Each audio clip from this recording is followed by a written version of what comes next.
अस्सलाम वालेकुम, good evening and welcome to Rangon Bhari Shaam with me किरण मीर। कहिड़ा हाल तव्हांजा? ठीकु आहियो? ख़ैरियत सां आहियो? मज़े में आहियो? ऐं 16 डिसंबर 2014 सभिनीनि खे यादि आहे जॾहिं मासूम गुलड़ा सुबुह जो तयारु थी करे स्कूल वञी रहिया हुआ। कुझु ख़ुशि हुया त स्कूल था वञूं, कुझु माउ खे जीअं ॿारनि जी आदत हूंदी आहे नटाइण जी, ऐं ॿारनि खे जेको आहे हिकिड़ो माउ ते प्यारु ईंदो आहे सुबुह सुबुह सां ई त स्कूल नाहे वञिणो, त के ॿार ईअं बि करे रहिया हुया। पर माउ जी दिलि हूंदी आहे अॼु न सुभाणे मोकिल करे वठिजांइ या पोइ ॾिसंदासीं, अॼु वञ। इलाही ॿार स्कूल विया, कुझु ॿारनि त इहो बि माउ खे वेंदे वेंदे चई विया त मां इंतज़ारु न कजां, देरि थी वेंदी अचण में। कुझु ॿारनि इहो बि चयो त मां स्याही लग गई है यूनिफॉर्म पे, मां स्याही लग गई है यूनिफॉर्म पे, पर उहा स्याही न हुई, उहो रतु हुयो, उन मासूम ॿारनि जो रतु हुयो। सुबुह सुबुह सां ई ॿार पंहिंजी क्लासिस में हुया, इल्मु हासिल करे रहिया हुया त दहशतगर्दनि अची हमिलो कयो। तक़रीबन 132 ॿार शहीद थिया। त 2014 जो उहो वाक़ियो अॼु 16 डिसंबर 11 साल हिन वाक़िए खे थी विया। दिलि ॼण न अजीब थी वेंदो आहे जॾहिं 16 डिसंबर ईंदी आहे। ऐं मां हमेशह चवंदी आहियां, मां हर साल चवंदी आहियां, शायदि तव्हांखे यादि बि हुजे, मां चवंदी आहियां त 16 डिसंबर न अचे, न कंहिंजी माउ जी ज़िंदगी में अचे, न कंहिं ॿिए जी ज़िंदगी में अचे, ही अचे ई न, बसि कैलेंडर मां कंहिं न कंहिं तरीक़े सां ग़ाइबु थी वञे, पर थी नथो सघे ईअं। तारीख़ूं आहिनि, अचणियूं आहिनि, पर हर साल इन्हनि मासूम ॿारनि जी यादि में APS स्कूल जे ॿाहिरि जेको आहे ॾिया ॿारिया वेंदा आहिनि, उन्हनि शहीदनि खे यादि कयो वेंदो आहे। ऐं केतिरा ई ॿार जेके उन स्कूल में शहीद थी विया, उन्हनि जा जेके ॿिया भाउ भेण हुया, उन्हनि बि उन ई स्कूल में एडमिशन वरितो ऐं उन्हनि इहो ई चयो त न असां पढ़ंदासीं, असां इन ई स्कूल में पढ़ंदासीं। ज़रूरी न आहे त असांजा जेकॾहिं भाउ भेण कोई बि जेकॾहिं इन स्कूल में शहीद थी वियो आहे त असांखे इन स्कूल में नाहे पढ़णो, असांखे इन ई स्कूल में पढ़णो आहे ऐं असांखे पंहिंजे भाउ भेण जे मुस्तक़बिल खे अॻिते वधाइणो आहे। हाणे जेकॾहिं हू पढ़नि था त हू पंहिंजे उन भाउ या भेण या XYZ कोई बि आहे त उन जे मुस्तक़बिल खे ऐं उन जे ख़्वाब खे अॻिते वधाइण लाइ हू पढ़ी रहिया आहिनि, यानी डबल ट्रिपल महिनत करे रहिया आहिनि।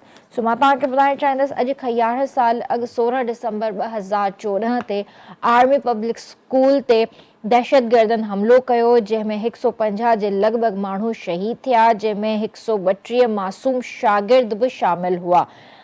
हमारा खून भी शामिल है तज़ीन गुलिस्तान में, हमें भी यादि रखना चमन में जब बहार आए।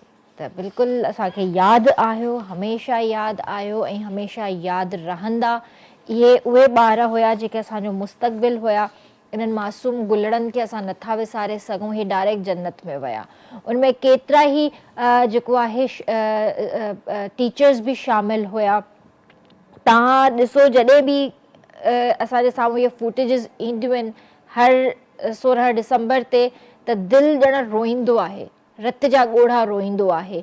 सो बहरहाल जेके बि शहीद थिया उन्हनि सभिनीनि जी अलाह साईं मग़फ़िरत फ़रमाए, ऐं जेके बि मतिलबु कुझु ज़ख़्मी थिया, अलाह साईं उन्हनि खे पंहिंजे हिफ़्ज़ो मान में रखे। जिन जा ॿार शहीद थी विया उन्हनि माइटनि खे अलाह साईं सब्र अता करे। मां सम्झी सघां थी औलाद जो दुख तमामु वॾो हूंदो आहे, उहो बि मासूम औलाद जो, जेके सफ़ा नंढड़ा हुजनि, पर अलाह साईं सब्र अता करे उन्हनि सभिनीनि खे।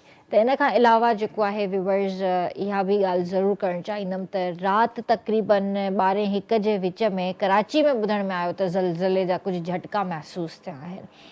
डिफरेंट पार्ट्स में ज़लज़ले जा झटका महसूसु थिया आहिनि। त मूंखे त अंदाज़ो न थियो, त अलाए जेकॾहिं आयो बि हूंदो त ख़बर न आहे पई।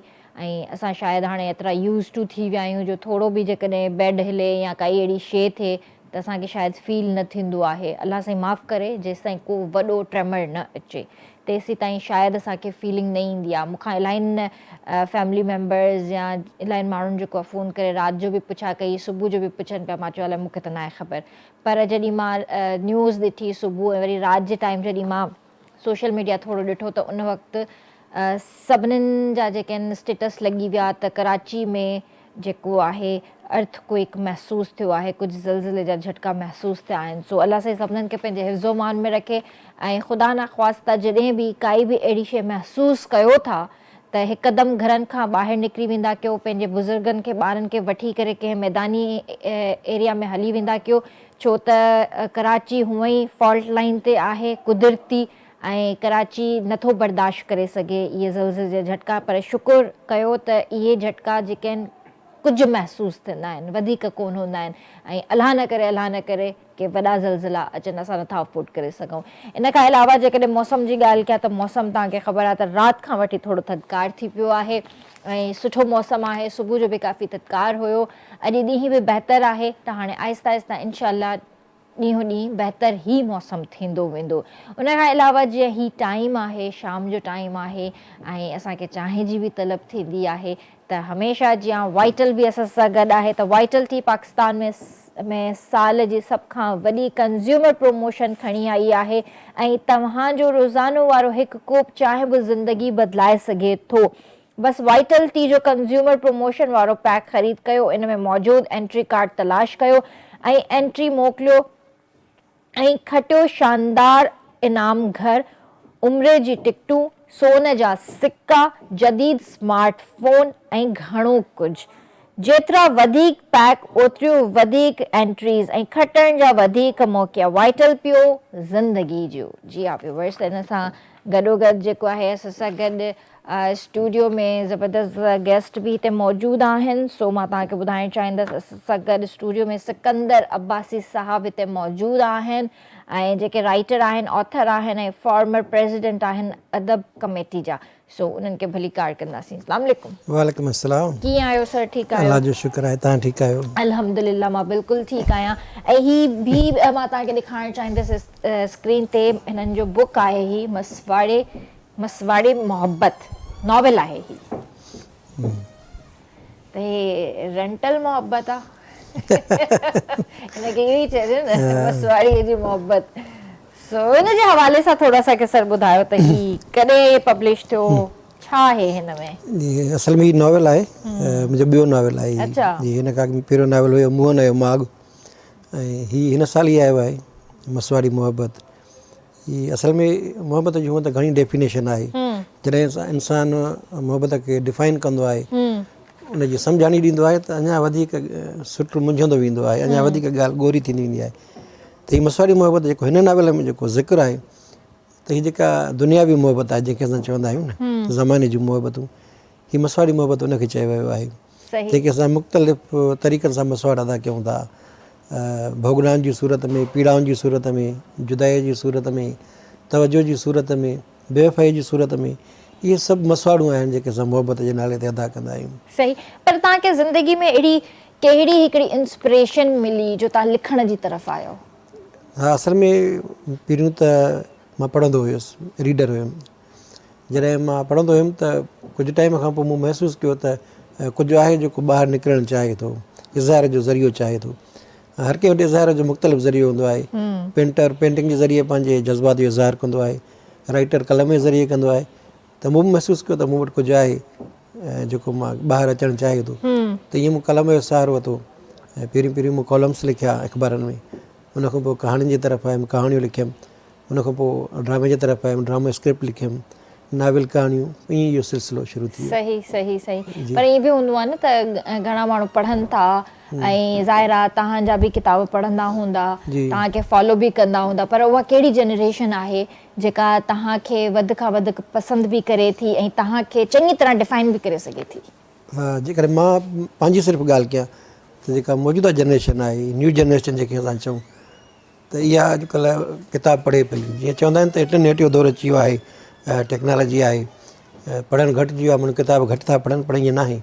जॾहिं असां किताब छपायूं था असांखे ख़बर पए थी त माण्हुनि में किताब पढ़ण जो रुझान आहे, ख़ासि तौर ते नौजवान नस्ल में। नौजवान नस्ल ई हीअ किताब घणा थो पढ़े। कीअं थी ख़बर पियो आहे तव्हांखे त या नौजवान नसल ही वठी थी वञे किताब? हीअ जेके अॼुकल्ह बुक फेयर्स लॻनि था न या फेस्टिवल्स थियनि था, अदबी फेस्टिवल्स थियनि था, उन में ज़ाहिर वञणु थिए थो।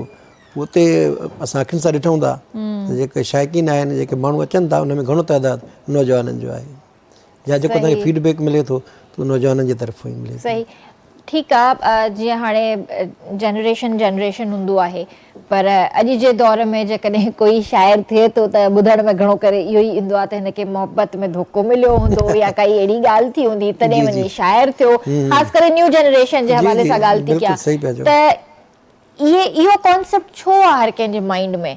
अगरि कोई सैड सॉन्ग ॿुधे थो तॾहिं बि ईअं ई लॻंदो आहे त हिनखे धोखो मिलियो हूंदो या हिन सां कोई न कोई अहिड़ो हादसो थियो हूंदो। मूड्स हूंदा आहिनि न। बिल्कुलु सही था चओ। हालांकि इहो जे फैज़मंद फैज़ चयो आहे न त और भी गम ज़माने में मोहब्बत के सिवा राहत है और भी है वसल की राहत के सिवा। त ज़िंदगीअ में ॿिया मसइला, ॿिया गम बि आहिनि। जॾहिं इंसानु इज़हार जे लाइ अचे थो, मूं ॻाल्हि कई न इज़हार जी, त अंदरि जी जेका पीड़ा आहे, अंदरि जी जेका भोगना आहे, जेको अंदरि में इंसानु जले थो, पचे थो, पोइ उनखे ॿाहिरि कढे थो।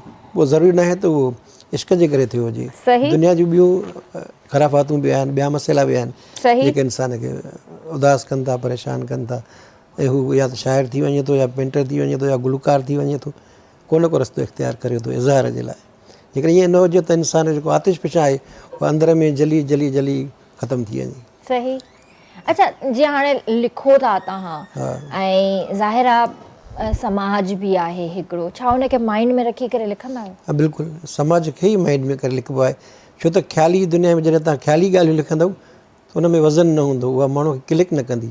पर जॾहिं तव्हां समाज जे लाइ लिखंदव, समाज खे सोचे लिखंदव त पढ़ंदड़ खे उहा अट्रैक्ट बि कंदी ऐं हर पढ़ंदड़ खे लॻंदो त हीअ शायदि उनजी कहाणी आहे, उनजे बारे में लिखियो वियो आहे।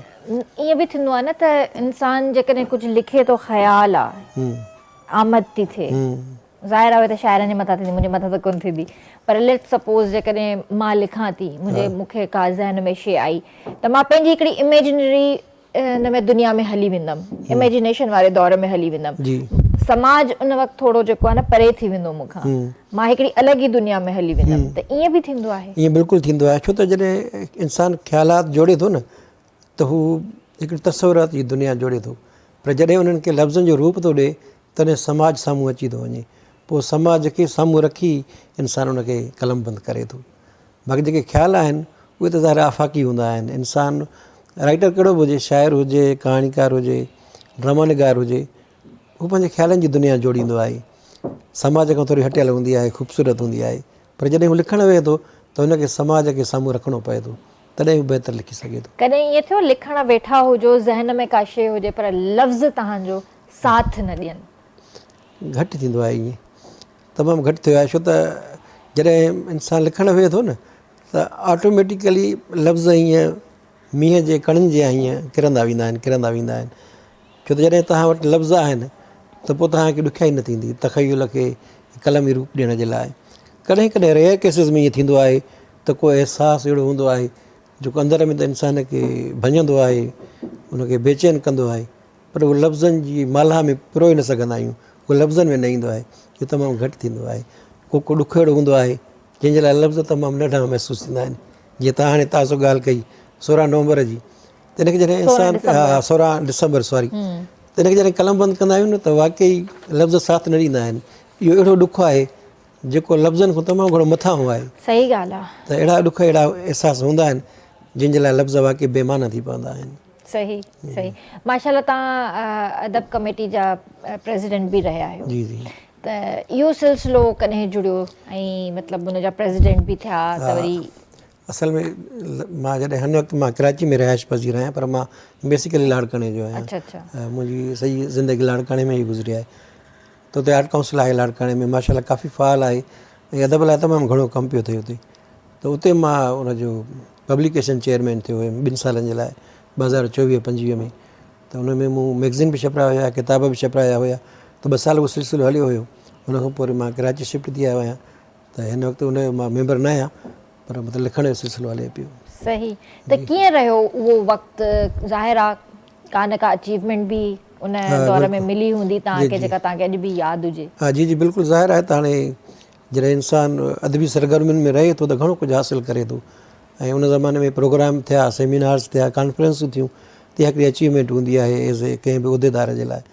या मैगज़ीन छपारायासीं, किताब छपारायासीं, हिकिड़ो सुठो वक़्तु हुयो जेको छो त तारीख़ जो हिसो थी थो वञे जॾहिं को मैगज़ीन छपिजी अचे थो या किताब छपिजी अचे थो। छा कहिड़े क़िस्म जा मैगज़ीन हूंदा हुआ? पोइट्री जा मैगज़ीन हूंदा हुआ छा? मिसलेंस हूंदो आहे, मुतफ़रिक़ हूंदो आहे। उन में कहाणियूं बि हूंदियूं आहिनि, शाइरी बि हूंदी आहे, इंटरव्यूज़ बि हूंदा आहिनि, रिपोर्ट्स बि हूंदियूं आहिनि, कॉलम्स, कहाणियूं, नाविल। पोइ हिकिड़ो मैगज़ीन हूंदो आहे, संबारा मैगज़ीन जो नालो हुयो।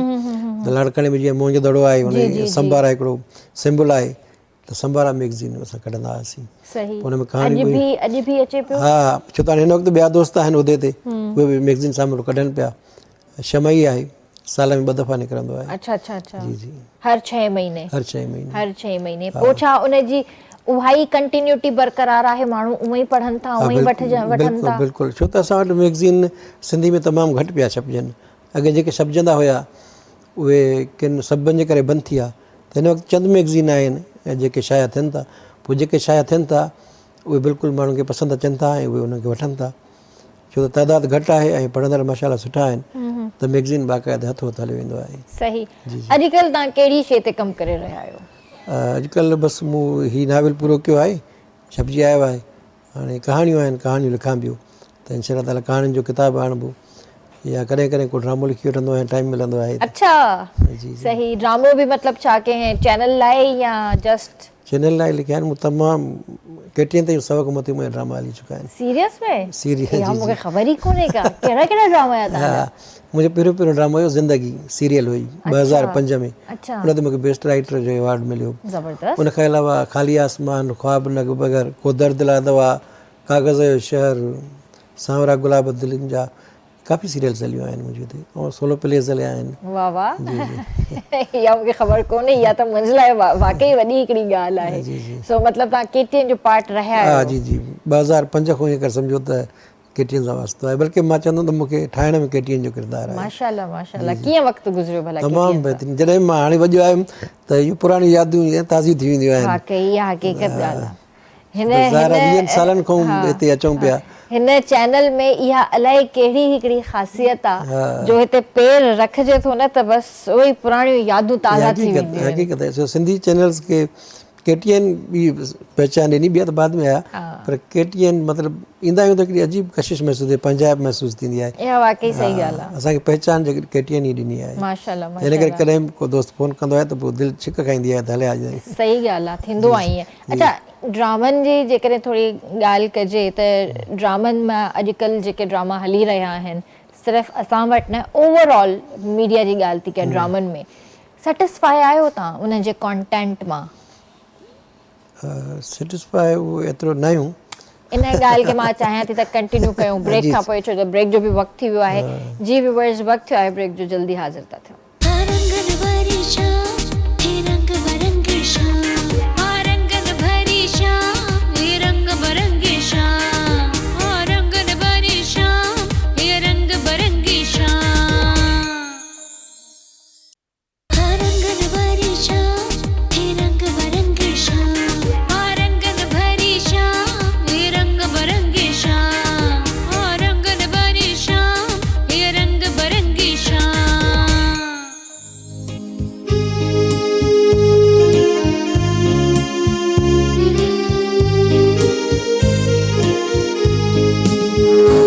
तव्हांखे भली कार कंदासीं रंगन भरी शाम में। ऐं हींअर असांखे जॉइन कयो आहे उज़मा शाह, जेके माशाल्लाह सां सिंगर भी आहिनि ऐं स्टेज परफॉर्मर भी आहिनि। उन्हनि खे भली कार कंदासीं। अस्सलाम वालेकुम।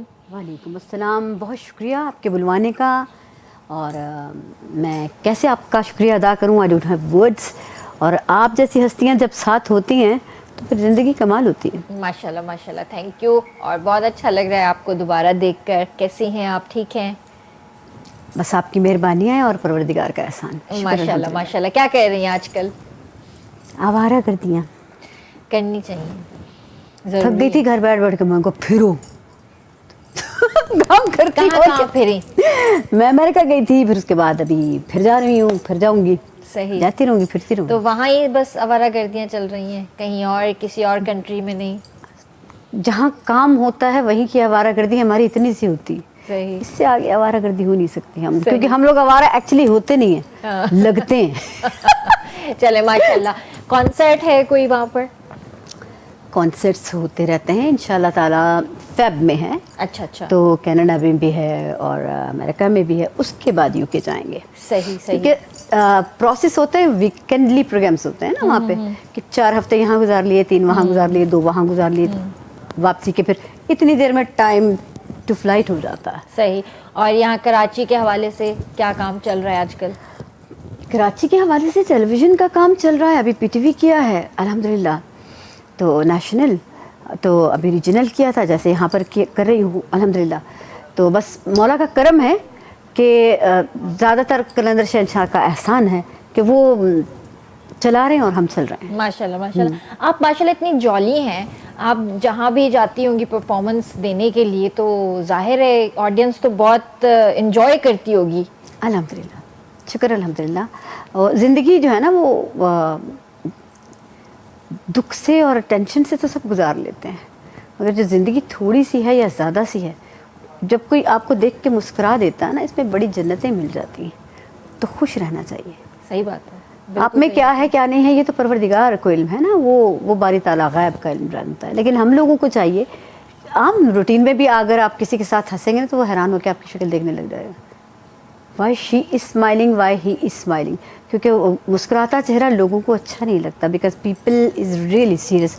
मैं सही कह रही हूँ अपना सिकंदर बासी साहब, सॉरी सही बात कर रही हैं आप, बिल्कुल माजरत के मुझे नाम नहीं नो प्रॉब्लम नो प्रॉब्लम।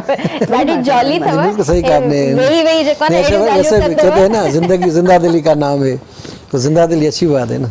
वही ॻाल्हि आहे। त सर जीअं ॻाल्हि पिया कयूं त ड्रामनि जे हवाले सां, जी जी, त सेटिस्फैक्टरी हिकिड़ी नज़र ईंदी बि आहे, न बि नज़र ईंदी इंडिया आहे। है, सही पे जो इलाही चैनल्स आहिनि, lot of content, lot of dramas we are watching right now, पर कॾहिं कॾहिं कोई ड्रामो तव्हांखे क्लिक करे वेंदो आहे, उनजो पोइ हर एपिसोड तव्हां ॾिसंदा आहियो, हिकिड़ी बि न छॾींदा आहियो। कॾहिं कॾहिं तव्हां हिकिड़ो सीन बि ॾिसंदा आहियो, तव्हांखे उहो ड्रामो ज़हर लॻणु शुरू थी वेंदो आहे। त कंटेंट एंड स्टोरी जे हवाले सां ॿुधायो त अॼु जे दौर में तव्हांखे सेटिस्फैक्टरी आहे बीइंग अ राइटर? जी सही पिया चओ। असल में जो शुरूआत दौर हुयो न, जॾहिं KTN आई हुई या ॿिया चैनल आस्ते आस्ते आया, उन ज़माने जे कॉन्टेंट में ऐं अॼोके कॉन्टेंट में तमामु घणो फ़र्क़ु आहे। अॻे ड्रामो जेको हूंदो हिक खां हिकु हूंदो, हर हफ़्ते नओं ड्रामो हूंदो, ॾिसंदा हुआसीं असीं। पर अॼुकल्ह जीअं चैनल्स वधी विया आहिनि, जीअं गहमा गहमी वधी वई आहे, मुक़ाबिलो वधी वियो आहे, त कॉन्टेंट में उहो मज़ो न रहियो आहे। मुंहिंजो हिकिड़ो सबबु इहो आहे त असां में कॉपी बि अची वई आहे, असां ॿियनि मुल्कनि खे कॉपी बि कयूं था पंहिंजे ड्रामनि में। असांजो जेको मुआशिरो आहे, जेको समाज आहे, असां उनखे घटि पिया ॾेखारियूं, उहो मुआशिरो पिया ॾेखारियूं जेको असांजो मुआशिरो आहे बि न। त हिन जे करे अॼुकल्ह जो कंटेंट एतिरो पावरफुल न आहे जेतिरो अॻु में हूंदो हुयो। छा वजह आहे जो असां बिल्कुलु पोइते थींदा था वञूं? वजह सिर्फ़ु हिकिड़ी न आहे, काफ़ी आहे। हिकु त चैनल्स बि चाहिनि था त असांजी रेटिंग हुजे, ऐं रेटिंग जे डोड़ में हुननि मयार खे छॾे ॾिनो आहे। नंबर ॿियो, जेके सुठा सुठा राइटर्स आहिनि उहे बि थोरो साइड ते थी विया आहिनि। हिकिड़ो सबबु इहो बि आहे, छो त हू जेका शइ लिखणु चाहिनि पिया, चैनल उनखे उहो क़बूल न पियो करे। चैनल जूं पंहिंजूं घुरिजूं आहिनि ऐं राइटर्स जो पंहिंजो दिमाग़ु आहे, जॾहिं उहो मैच नथो थिए त पोइ हिकिड़ी सुठी शइ साम्हूं नथी अचे। सही, इहो बि थिए पियो। सही। ऐं ॿियो लिखण वारा बि माशाल्लाह वधी विया आहिनि। हा, वधी विया आहिनि, पर सुठा लिखण वारा घटिजी विया आहिनि। जी जी, इहो बि प्रॉब्लम आहे, छो जो कॉम्पिटिशन वधी वियो आहे, सुठी शइ जेको आहे साम्हूं नथी अची सघे। है तो सही। एक मेयार के शायर में और एक नॉर्मल शायर में जो सिर्फ एक तुक्केबाजी और उसको अलम गलम इकट्ठा कर दे और उसको मिला करके उसको रैप कर दे, रूप कर दे, फूब कर दे, that is not a competition. वो ज़िद है, बहस है। Am I right? वो आप सही है, लेकिन आपकी बात सही है। जो खालिसतन शायर है ना, कोने में चले गए हैं, पीछे चले गए हैं। खालिसतन शायर है, उनको कौन सुन रहा है? बिल्कुल सही कहा, वो कोने में चले गए हैं। जी, तो वो जो एक्चुअली कंटेंट जो है ना, वो कुछ भी नहीं है। वो एक दिन में आते हैं, तीसरे दिन में भूल जाते हैं। सही कहा आपने। ना शेर याद रहता है, ना शख्सियत याद रहती है, ना उसका कोई आपके ऊपर इम्पैक्ट पड़ता है, ना आपके दिल पे असर होता है। शायरी इतनी कीमती चीज़ है ना, इट्स वेरी प्रेशियस। इसको तो ऐसे जान डाल के जी जो पोइट्स होते हैं ना इसको लिखते हैं क्योंकि जो इसके एक एक लफ्ज़ में वो दुनिया को देख रहे होते हैं, तो हैंड्स ऑफ है आपको तो। बिल्कुल सही कहा आपने, सही करेंगे। तो वो चीज़ आजकल की शायरी में या आजकल के ड्रामों में, कहानियों में आपको नहीं मिलेगी। वो डीप, तो वो गहराई नहीं है। ये सही कह रही है कि फिर नाम भी याद नहीं रहता, आ गया सामने से चला गया, याद ही नहीं था क्या देखा, लेकिन बरसों पुरानी चीज़ें आपको याद रहती अभी हैं। भी याद होंगी। सही इकबाल साहब आज तक याद हैं, फैज साहब आज तक याद हैं, मीर तकी मीर साहब आज तक याद है। किस वजह से याद है? मिर्जा गालिब साहब आज तक याद हैं। बिल्कुल कौन सही है ये? शायर आपको हैं। रहा है पोइट्री का शौक? जी जी, मैं सिंगर हूँ तो मेरा तो ऐसा हाँ। सांसों के साथ है पोइट्री। बिल्कुल। याद है कोई जो आप खुद भी करती हैं, लिखती हैं? जी जी, मैं मनकबतें लिखती हूँ, कभी कभी जो मौला लिखवा दें तो लिख लेती हूँ, अदरवाइज़ इतनी शायरी का शौक़ है पर मुझे याद नहीं रहते शायर शेर। बात ही है, लिख लेती हूँ मैं, एकदम से फिलबदी आती है और मैं लिख लेती हूँ, राइट दैट, लेकिन जो मैं सुनाने की जो मेरी फ्रीक्वेंसी कम है थोड़ी। लेकिन वो जो बड़ा एक मशहूर शेर है वो आप तो ने भी सुना होगा, एक आम सी बात है कि नेक ने नेक बद ने बद जाना मुझे, जिसका जितना ज़र्फ था उतना ही पहचाना मुझे। वाह वाह वाह वाह। तो इसी बात पे क्या सुना रही हैं फिर आप हमें? बहुत खूबसूरत गाना है। अच्छा, इसके लिए मैं आपको ट्रिब्यूट है, और नज़ीर समो साहब हमारे Karachi television, radio, stage, film और रिकॉर्डिंग, वो एक ऐसी हस्ती है जो मेरा पीर खाना है। और उन्होंने ये गाने, I am not Sindhi speaking ना, इट्स वेरी फेयर, कोई नोबडी इमेजिन और अंडरस्टैंड कि मैं सिंधी स्पीकिंग नहीं हूँ, तो वो इस तरह से उन्होंने गवाया, ऐसी ट्यून बनाई, इस तरह से कहा कि ये मेरी तरफ से तोहफा है। तोहफा। और मैं इस गाने से, बल्कि उनके तमाम जितने भी उन्होंने मुझे करके दिए हैं, बड़े दिल से, मोहब्बत से, प्यार से, आज तक वो मेरा एहतराम है, मेरा सलूट है उनको। और उन्होंने मेरे लिए जो किया है वो कोई सगे बहन भाई भी नहीं करते हैं। जबरदस्त जबरदस्त। तो ये है डाढ़ो कठन सफरा कट जी न थो। वाह वाह वाह। माइक आपके बराबर में है। ये लाइव गाना है। जी जी। अच्छा, तो फिर मैं आपको लाइव जो है, क्योंकि हम जो रेगुलरली गाते हैं हम आपको वो सुनाते हैं, फिर आपको फिर दोबारा गा देंगे। ठीक ठीक ठीक। ठीक है।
कटजे न तू।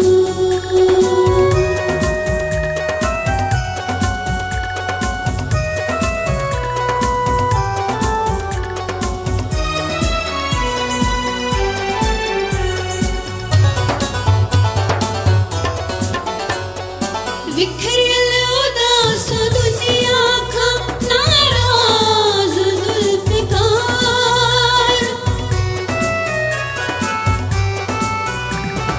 विखरियल उदास दुनिया का नाराज जुल्फ़िकार। तन्हाई पसंद खिसा रल जे न थो। तन्हाई पसंद खिसा रल जे न थो। यादुन जो सिलसिलो यादुन जो सिलसिलो घटजे न थो। ॾाढो कठिन सफ़र कटजे न थो।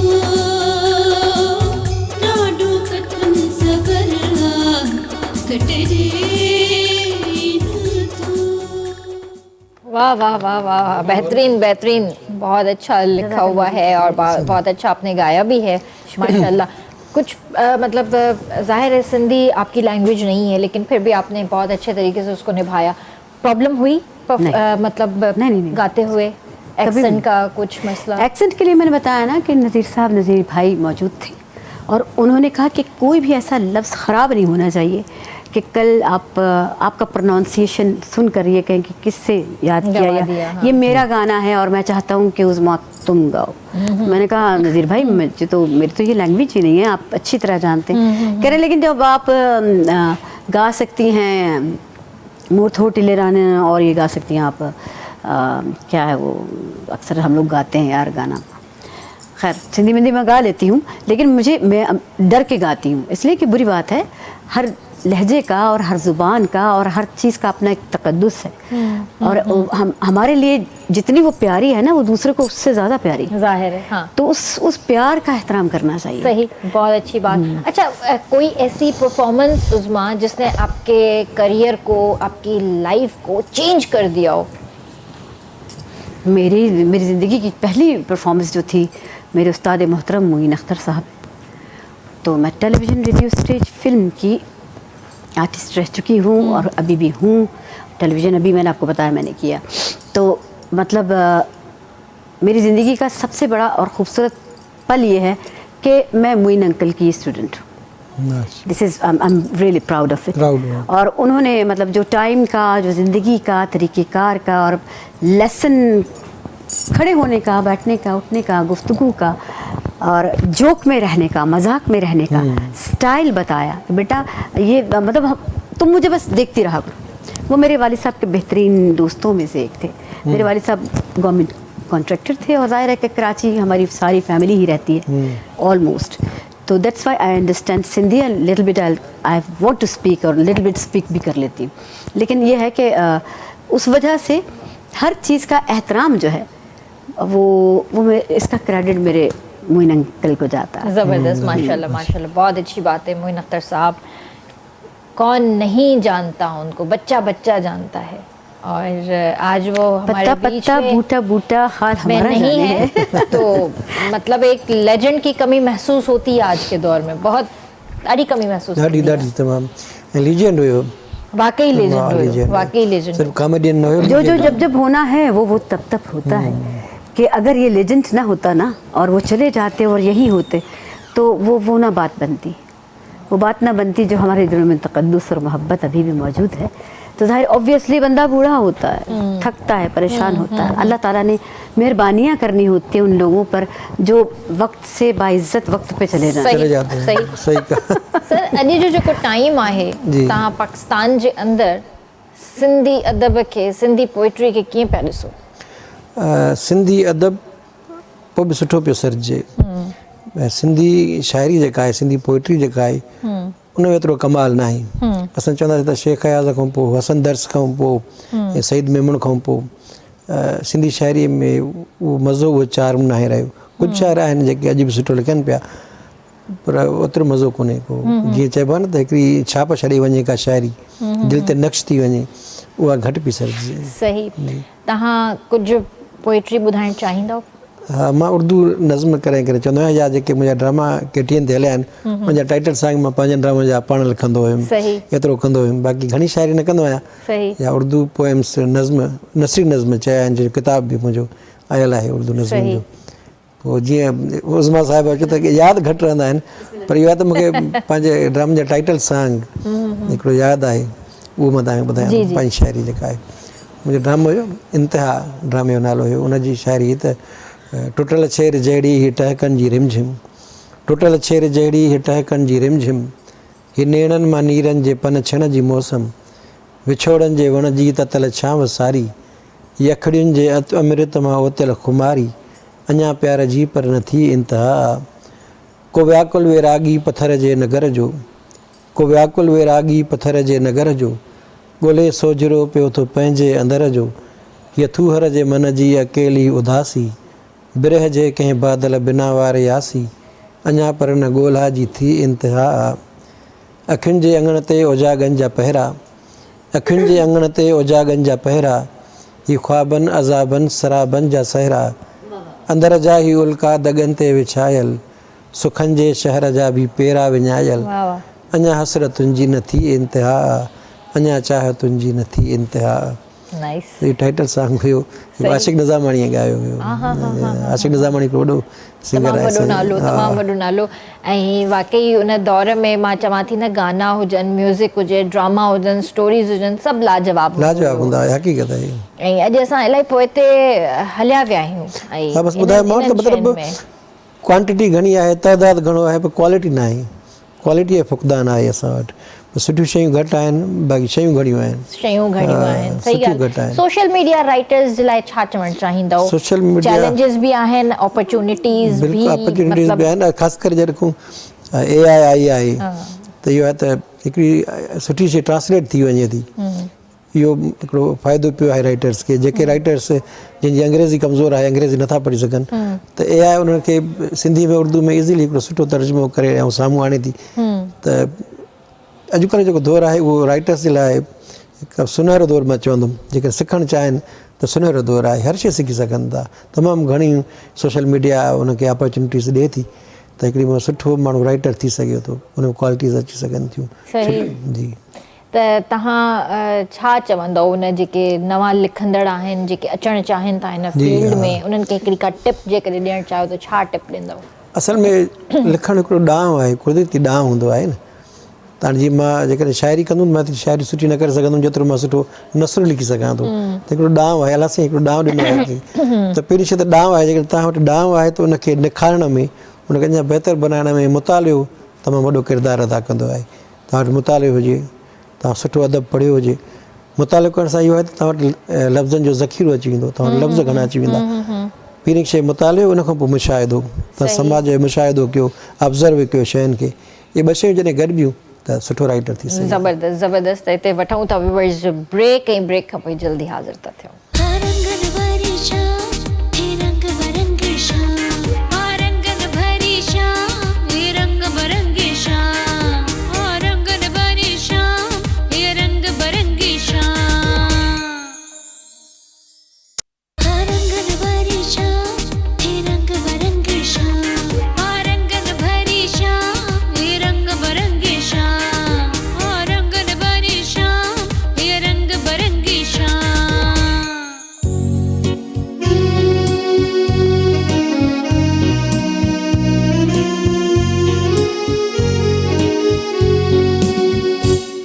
तव्हांखे भलीकार कंदासीं रंगनि भरी शाम में तव्हां बि असांजे प्रोग्राम में शामिल थी सघो था असांखे कॉल करे सघो था। सर अहिड़ी कहिड़ी कहाणी चइजे या जीअं हाणे हे तव्हांजो सेकेंड नॉवल आयो आहे या काई अहिड़ी पोइट्री चइजे जेका तव्हांजे दिलि जे वेझो हुजे? जीअं चवंदा आहिनि न त हर तख़लीक़कार खे पंहिंजी हर तख़लीक़ जेका हूंदी आहे न उहा औलाद जीअं प्यारी हूंदी आहे इहो चवंदा आहिनि अक्सर चयो वेंदो आहे पर हुनजे हूंदे बि हिकिड़ी औलाद हूंदी आहे जेका लाॾली हूंदी आहे जंहिं तमामु घणो प्यारु हूंदो आहे त मां चवंदुमि त जेको मुंहिंजो ही बुक आहे न, हीअ मुंहिंजो 9 बुक आहे, हिन खां 8 किताब मुंहिंजा अची चुका आहिनि। अच्छा अच्छा, माशाल्लाह। त मां ईअं चवंदो त सभिनि खां वधीक मूंखे हीउ प्यारो आहे। अच्छा जी, छो त हिन में जेका आहे न, हिकिड़े अहिड़े शख़्स जी कहाणी आहे जेको समाज में मिसफिट आहे, दुनिया हुनखे पागल थी सम्झे, पर उहो पागल आहे न, हू हिकिड़ो सचो ऐं खरो इंसानु आहे, ऐं हुन जे दिलि में जेको आहे ऊचाई थो ॾे, कंहिंजी परवाह कोन थो करे, उन करे हुनखे करे करे पागल खाने में बि दाख़िल कराइनि था, जिते हुनखे मोहबत थी वञे। त मतिलबु हिन में मूं पंहिंजे अंदर जी भड़ास जीअं चइबो आहे उहा घणी कढी आहे हिन किताब में। हा, त पर्सनली मूंखे उहे कैरेक्टर्स वणंदा आहिनि जेके समाज में मिसफिट हूंदा आहिनि, उहे पर्सनली मूंखे वणंदा आहिनि, मतलब जेके चैलेंजिंग कैरेक्टर्स चैलेंजिंग थी कैरेक्टर हूंदा आहिनि। त हिन में उहा उन जी कहाणी आहे। अच्छा अच्छा, हिन करे हीअ किताब मूंखे थोरो वधीक पंहिंजो सही सुठो सही लॻंदो सही, आहे। माशाल्लाह। अच्छा, अहिड़ी कहिड़ी आदत हिकु राइटर खे डेवलप करणु घुरिजे पंहिंजे कम में? मुतालियो हिकिड़ो खुराक जो कमु कंदो आहे। जीअं जिस्म खे तवाना रखण जे लाइ, ताक़तवर रखण जे लाइ, सिहत बख़्श रखण जे लाइ असां खुराक कंदा आहियूं न, ईअं ई राइटर खे जेकॾहिं पंहिंजो ज़हन तवाना रखिणो आहे ऐं सुठी तख़लीक़ ॾियणी आहे त हुनखे मुताले वारी आदत कॾहिं बि न छॾणु घुरिजे। हू जेतिरो वधीक मुतालो कंदो, जेतिरी ज़हन खे वधीक खुराक ॾींदो, ओतिरी सुठी तख़लीक़ पेश करे सघंदो। त मुताले जी आदत हिकु राइटर लाइ तमामु बहितरीनु हूंदी आहे। सही, ज़बरदस्त ज़बरदस्त। तो उस्मा, ये बताइए कि जैसे आप परफॉर्मेंस के लिए जाती हैं तो आप परफॉर्मेंस से पहले ख़ुद को कैसे प्रिपेयर करती हैं? बस अल्लाह से माफ़ी मांगते हैं और कहते हैं कि तेरे बंदों को पसंद आ जाए। ये बहुत बड़ी अपने आप को प्रेपरेशन है। अगर आप अपने आप को ये समझते हैं, ग्रैटिट्यूड परवरदिगार के सामने आप दिल से दुआ करें और अपने आप को कुछ ना समझें, तो परवरदिगार बहुत कुछ बना देता है। अपने आप को प्रिपेयर करने के लिए हमने वही ड्रेसिंग करनी होती है, वही यही देख लें आपके सामने, बस इससे आगे कुछ नहीं। यहाँ से सीधा दूसरे शो में, फिर दूसरे शो में। एक होता है ना मेंटली आपको खुद को प्रिपेयर करना, ऑडियंस के हिसाब से प्रिपेयर करते हैं हम लोग। ऑडियंस क्या चाह रही है, जैसे ये अभी उन्होंने शेर सुनाए आपको, अभी ये गुफ्तगू कर रहे हैं, अभी मैं यहाँ बैठी तो आप लोग मुस्कुराने लगे और मेरी गुफ्तगू से मतलब स्माइल आ गई, जज़ाकल्लाह। तो ये मेरा प्रिपेयर्ड करना ही है। This kind of aura I will try to prepare. ज़बरदस्त ज़बरदस्त।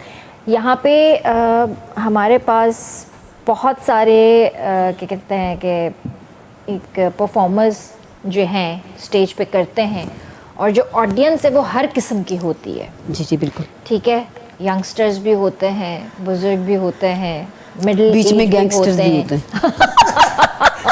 ये बात भी वैसे सही की निकल आते हैं कभी ऐसे कभी। कोई बीच में तो बीइंग अ फीमेल सिंगर, कभी कोई ऐसा चैलेंज फेस हुआ स्टेज पर? हर वक्त होता है, क्योंकि पहले जो एक वक्त था ना, आर्टिस्टों की एक अलहदा लाइट थी, अलहदा से देखे जाते थे आर्टिस्ट। यूँ गुजर रहे हैं साइड से, पर्दे से, ये से वो से। आज तो हर घर में आर्टिस्ट है। हाँ, जब ठीक से है, टिकटॉक किसी ने आया झाड़ू उठाई हुई है, किसी ने पोछा उठाया हुआ सही कहा है, आपने। ठीक है, किसी ने पूरे कपड़े पहने, किसी ने आधे नहीं पहने, किसी ने सिर्फ निक्कर पहनी हुई है, बोले मैं हीरो। अच्छा, वो कितने बुजुर्ग होते हैं, वो डांस कर रहे हैं। अबे क्यों कर रहे हो भाई डांस? अल्लाह जो कसम, या ॻाल्हि हिन बिल्कुलु सही हाँ, कही सही यार। कही। टिकटॉक ते जॾहिं खां टिकटॉक आयो आहे न, हर घर में एक्टर आहे। अॼुकल्ह कोई नथो चई सघे त असांजे घर में कोई एक्टर न आहे। सही था चओ। ऐं वाकई मां अहिड़ियूं वीडियोस बि ॾिठियूं आहिनि जेके सफ़ा पोड़ा पूरा नचंदा आहिनि बेटा, बिल्कुलु सही था चओ। मतलब कुछ डांस स्टेप त आहिनि ई कोन, बस वेठा अलाए छा कंदा आहिनि, ॾिसी करे अफ़सोस बि थींदो आहे उन्हनि मतलब माण्हुनि क्यों ते। कर रहे हो, अपने आप को क्यों खराब कर रहे हो? अफसोस क्या थिएगा उसमें बाबा? लिटरली मतलब बुरा फील होता है उनके लिए। बुरा फील होता है कि चंद लाइक्स जे लाइ तव्हां पंहिंजे माइटनि खे जेको ईअं था कयो। अंदाजा होना चाहिए ना बंदे को, मैं क्या कर रहा हूँ। सही कहा। उम्र के साथ सब बातें अच्छी लगती हैं। आप बैठ के जैसे शायरी कर रहे हैं, आप बैठ के शायरी सुनाते हैं, बड़े बड़े वो कर बुजुर्गों की सकते हैं, बातें बिल्कुल, होती हैं, अपने हाँ। घर वालों की बातें हाँ, कर होती हैं, सकते आपके हैं। हिसाब से बात हो जाए। आप उठकर अजीब से वो गाना चल रहा है, वो तेनू चित्तर लावा, तेनू डंडे ला, वो अंकल आंटी नाच रहे हैं। मैंने कहा यार इनको क्यों पढ़वा रहे हो मार बेचारों को? हाँ नहीं, सही बात है, हकीकत ॻाल्हि आहे।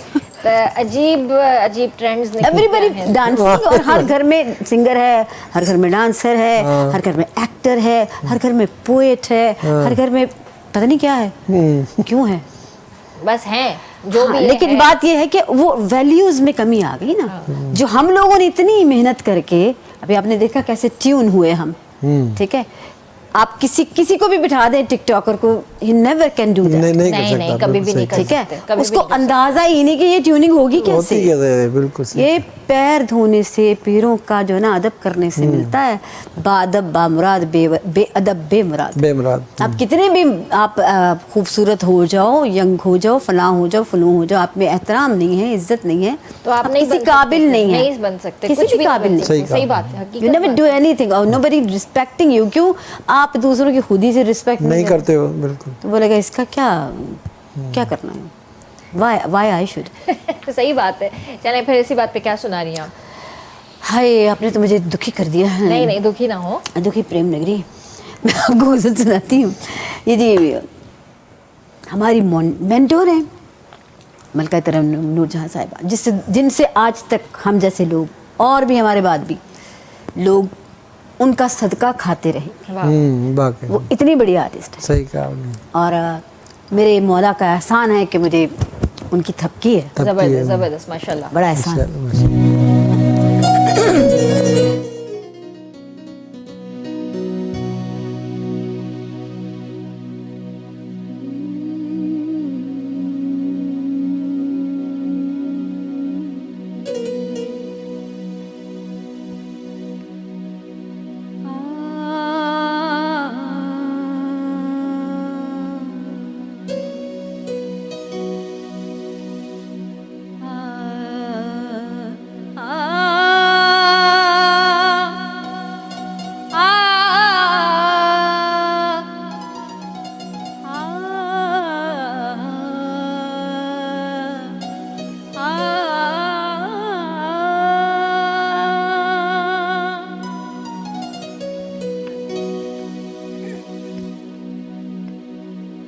दिल धड़कने का सबब याद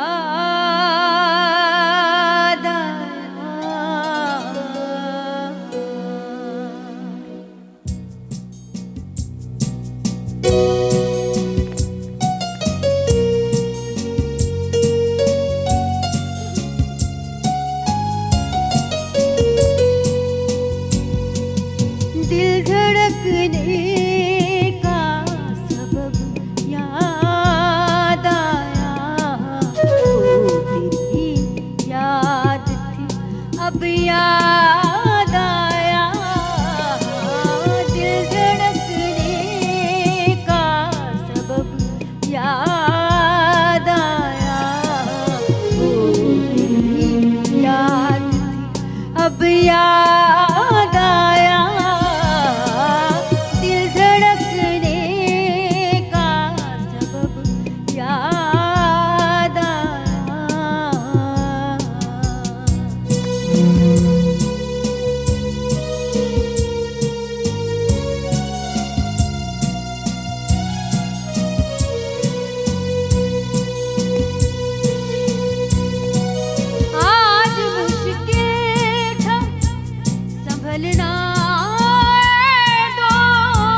बेहतरीन बेहतरीन शुक्रिया जी। बेहतरीन। बहुत सारा आपको पर्सनली कौन से सॉन्ग्स पसंद हैं? गाना, फोक, पॉप, रोमांटिक या क्लासिकल? सारा ही गाना पसंद है सबसे पहली बात तो ये, क्योंकि गाने की अपनी अपनी शक्ल है, अपना अपना वे ऑफ थिंकिंग है, आपका थॉट है कहाँ ले जाए आपको। लेकिन जो असल गाना है वो गज़ल है, ठुमरी है, और जो क्लासिकल को मिक्स करके सेमी क्लासिकल है। क्लासिकल तो बहुत मुश्किल है, वहाँ तक आप पहुँच नहीं सकते, तो हम लोग सेमी करके गाते हैं। और इतनी महंगी, इतनी मुश्किल, इतनी कीमती चीज़ है जिसको संगीत कहते हैं। एक प्रोग्राम था माजरत के साथ, मेरा इंटरव्यू होने लगा तो वो कहने लगी अच्छा आप गाना वाना गाती हैं। वो मुझे जानती नहीं थी, शी केम फ्रॉम कनाडा। मैंने कहा पहले तो इसे दुरुस्त कर लीजिए, आपकी बड़ी मेहरबानी, ये मेरे हाथ जुड़े। इसके लिए मैंने कहा ज़िंदगी ख़राब कर ली अपनी, क्योंकि ये किसी के साथ रहने नहीं देता। ये जो शायर है ना, ये ज़्यादा देर किसी के साथ रह नहीं सकते हैं, क्योंकि ये इनका मेंटली सिस्टम जो है ना वो उस तरफ चल डिफरेंट हो जाता है, बिल्कुल टोटली एंटायरली चेंज हो जाता है बंदा जब ये, क्योंकि ये चीज़ें जो है ना आपको जो है वो रूहानियत की तरफ ले जाती हैं। अकल है, शऊर है, तो आप उस तरफ चले जाएंगे। और अगर आपको पैसे कमाने हैं तो फिर तो आप काम कर रहे हैं ना, पैसों के लिए भी काम करना पड़ता है क्योंकि ज़िंदगी है। लेकिन अगर आप इसको गहराई से देखें तो ये दुनिया की कीमती तरीन चीज़ है, एक्सपेंसिव तरीन चीज़ है। इसको सीखना, इसको प्यार करना, चाहना, क्योंकि फिर ये किसी का होने नहीं देता। सही। वाह वाह, क्योंकि ये कहता है ये मेरे होना तो बस तुम्हें मेरा ही रहना पड़ेगा। ऐसे ही है, अगर आप इस फील्ड में आए हो तो फिर आप उसी के ही रहो। That is not a field, that is feeling. Feel that's not feel, वो फीलिंग लिखते हैं, मैं फीलिंग गा रही हूँ। तो ये इसका सांस से, ज़िंदगी से, धड़कन से, आँखों से, वजद से, वजदान से ताल्लुक़ है। सही, ज़बरदस्त। तो अगर आप इसको वो मुझे मतलब थोड़ी सी वो माशाल्लाह काफ़ी पढ़ी लिखी खातून थी। मैंने कहा म्यूज़िक में लोग डिग्रियाँ लेते हैं, एमए करते हैं, और मैंने कहा ट्रिपल एमए होकर पागल हो जाते हैं क्योंकि फिर भी समझ नहीं आ रहा होता, इतनी अजीब चीज़ है। मैंने कहा दूसरे मुल्कों में, हमारे मुल्कों में तो कोई वो फैसिलिटीज़ है ही नहीं ना। और बुरा मनाए या मनाए, अच्छा, मैंने तो अपने हक की बात करनी। हम आर्टिस्टों को बेसिकली, ख़ास तौर पे सिंगर्स को वो रिस्पेक्ट, वो बातचीत अब नहीं देती जो पहले थी। सही, ठीक है, थी, ऐसा था, but once upon a time. अब नहीं है वैसा। अब तो वो कह रहे हैं भाई छोड़ो उसको, तो भाई क्यों वो सुरीला ना गा ले। ये मेरा ख्याल है कि कुछ सिंगर्स की वजह से शायद ये माहौल हुआ है। अजी नहीं, ऐसा नहीं। मैंने आपको बताया ना, हर घर में तो सिंगर है। आप किसी को क्या सिखाएंगे? They don't want to learn anything because they have total knowledge. वो तो घर बैठे हुए आपसे सियाने हैं, वो कह रहे थे ना इतना कुछ आ गया, आप सीख सकते हैं एआई से, ऐसे कर सकते हैं, वैसे कर सकते हैं। एआई आपको माँ की गोद की गरमाइश तो नहीं सिखा सकता। सही कहा। एआई आपको वो तरबियत जो आपने अपनी माँ से, बहन से, घर से, बाप से, भाई से आपने अपनी एंटरटेनमेंट में लेनी है, वो आपको एआई सिखा रहा है। कुछ भी नहीं। सही कह रही हैं। I don't believe this all stupid things because कि हमारा जो मज़हब है ना, अल्लाह ताला ने हमें बहुत खूबसूरत हसीन इहा ॻाल्हि सही थी करे पई, छो जो शायदि चंद सिंगर्स ऐं कुझु अहिड़नि माण्हुनि जे करे बि असल माण्हू जेको आहे उहो पोइ ते हलियो थो वञे। मार्केट आहे न सर, मार्केट में अगरि ख़बर पवंदी त उज़मा हेतिरा पैसा थी वठे, त हिकिड़ो ॿियो ईंदो उन ई जाइ ते चवंदो त मां हेतिरनि में तव्हांखे करे थो ॾियां, चवंदो कटो हाँ जी, इसको काटो, इसको ले आओ, कम पैसों में काम कर रहा है, करेगा, जंप लगाएगा, ये करेगा। त इन जे करे बि शायदि इहो माहौल ख़राब सही भजन, सही भजन। मैं रिस्पेक्ट हली हुई है ना जे करे। नहीं, रिस्पेक्ट हो ना हो, आप उस लफ्ज तो अच्छे इस्तेमाल करें ना। आप रिस्पेक्ट कर रहे हैं या नहीं कर रहे हैं मत कीजिए, मगर आप उसको डिमोरलाइज ना कीजिए। डिमोरलाइज ना करें। आप उनको आप क्यों अपने इतने सीनियर आर्टिस्ट को आप ऐसे फ्लैश कर रहे हैं? गलत आहे, हर कंहिंजी रिस्पेक्ट हूंदी आहे, ईअं न करणु घुरिजे। आपको नहीं करना चाहिए ऐसा। सर जीअं तव्हां लिखो बि था त तव्हां कहिड़ी शइ खे प्रेफर कंदव अॼु जे दौर में? पेन खे प्रेफर कंदव या कीबोर्ड खे प्रेफर कंदव लिखण जे लाइ? असल में दौर जे करे ॻाल्हि की तो दौर त कीपैड जो आहे, ठीकु आहे। कीबोर्ड ते लिखे तो लिखण जो जेको मज़ो आहे न, वो कीबोर्ड में ना आहे। तव्हां वारी ॻाल्हि सही आहे। मां अॼु बि हथ सां लिखंदो आहियां। पेन हथ में अचे थी न, पोइ दिलि चवंदो आहे त कुझु न कुझु लिखो। लिखजे उन मज़ो ईंदो आहे। जेको न जॾहिं हथ हलंदा आहिनि, जॾहिं आङुरियूं हलंदियूं आहिनि न त दिलि खे छुहंदियूं आहिनि। कीबोर्ड में तव्हांखे उहो मज़ो किथे आर्टिफिशियल आहे न, जेका आर्टिफिशियल आहे त फिंगर टाइपिंग थी थिए न। मुंहिंजे ख़्याल में पेन जॾहिं तव्हांजे हथ में अचे थो त तव्हांजे हथनि जी एक्सरसाइज बि आहे। एक्सरसाइज बि थिए थी न, हक़ीक़त आहे। जॾहिं नथा लिखूं ऐं पेन खणूं था न त आङुरियुनि में सूर थींदो आहे। नलकी जॾहिं मन कंदो न त पोइ सूर थींदो आहे। ईअं ई थींदो आहे। पर मुंहिंजे ख़्याल में राइटिंग जेका बि कजे उहा पेन सां कजे, प्रेफर उनखे ई कजे, प्रियोरिटी उनखे ई कजे। किथे आहे जॾहिं कंपोज़ करे शइ मोकिलणी आहे त पोइ त मजबूरी आहे त माण्हू कंपोज़ करे मोकिले थो। ॿाहिरि हींअर मूं अज़हर भाई खे हिकिड़ी वन लाइन ॾिनी, मां हथ सां लिखी आयुमि। हथ सां पेन सां लिखण मज़ो अची वियो, लिखी ॾेई छॾीसीं। सही ॻाल्हि आहे। अच्छा, ॿियो इहो छा इन जे बारे में बि ज़रूरु ॿुधायो त क्लासिकल लिटरेचर या मॉडर्न राइटिंग खे घणो तव्हां ॾिसो था? असल में क्लासिकल लिटरेचर आहे न, उहो आम फहम न आहे, त हर को हुनखे सम्झी नथो सघे, हुनजी गहराई ताईं नथो वञी सघे। जेको मॉडर्न लिटरेचर आहे उहो आहे त माण्हू सम्झी वञनि था, आसानी सां सम्झी वञनि था। अॼुकल्ह असांजी जेका पहुच आहे न, असांजी जेका ज़हनी पहुच आहे उहा एतिरी वसी न आहे। इन जे करे क्लासिकल अदब आहे त तमामु बहितरीनु, पर आम फहम न हुजण जे करे उनखे उहा पॉपुलरिटी न मिली सघी आहे। छो त असांजो जेको घणो तबिको आहे उहो एतिरो तालीम याफ़्ता न आहे जो क्लासिकल शइ खे सम्झी सघे। जो मां ॻाल्हि कई न त क्लासिकल राग ताईं पहुचण ई वॾी ॻाल्हि आहे, वॾी ॻाल्हि आहे। पहुचण चाहूंगी मैं इस बात से, सब पढ़े लिखे लोग जी जी इलिटरेटेड है हमारे जी, त ईअं ई क्लासिकल अदब ताईं पहुचण बि वॾी ॻाल्हि आहे। सही ॻाल्हि आहे। प्लीज डोंट माइंड इट कि जब सब कुछ पता है but they don't accept that कि हम नहीं मानते, जाओ मैं ना मानूं। मैं ना मानूं। पढ़े लिखे लोग हैं और उनको पता है कि इसकी क्या वैल्यूज़ है, इसकी क्या हैसियत है, इसकी क्या हकीकत है। मैं अभी अमेरिका जब गई तो मुझे टैक्स लगा दिया उन्होंने, ये कह के U are a professional artist. मैं नहीं यार, मैं प्रोफेशनल नहीं हूँ, खुदा के लिए ये वो मेरी सारे रिकॉर्ड निकाल करके उन्होंने कहा यू आर उज़मा बेग। अब मैंने कहा ये पूरे एयरपोर्ट पे एक उज़मा बेग ही नजर आई क्या इनको? इमेजिन कीजिए कि they take tax from my self, they said U working with your voice. उनके लिए इतनी कीमती चीज़ थी और वो बार बार आए और मुझसे बात करें और खुश हूँ तो कोई गाना ही सुना दे। दे डोंट अंडरस्टैंड कि मैं क्या गा रही हूँ, बट लिसनर हैं वो कम से कम इस काम की इज्जत करते हैं। बिल्कुल सही बात। हमारे पास इतना काम है, इतना अल्लाह की अता है।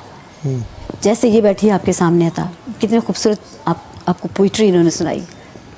नहीं मिलते हैं लोग, वक्त होती है जब या तो बंदा दुनिया से चला जाए तब कदर करेंगे, याद करेंगे, इंतजार करते हैं ना। या तो वरी जनी भर वारे मुल्क में थींदो ना, थोड़ो फेमस थी वेंदो, पहुचंदो, अरे यार ही तो कोयलो ना है, डायमंड आ सही कोयलो सही डायमंड आ।